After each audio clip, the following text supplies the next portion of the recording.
शिवाजी मैदानावर मावळत्या सूर्याच्या साक्षीने त्यांचा सत्कारही केला आणि त्यांना क्रांतिसिंह ही पदवी बहाल केली. नाना पाटील यांना नुसते नाना पाटील होते, ते क्रांतिसिंह नाना पाटील झाले होते.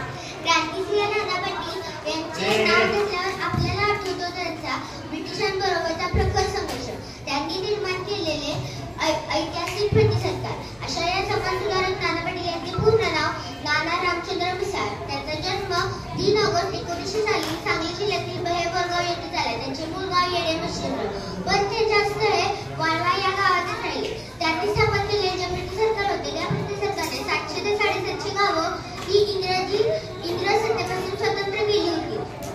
इथे त्याला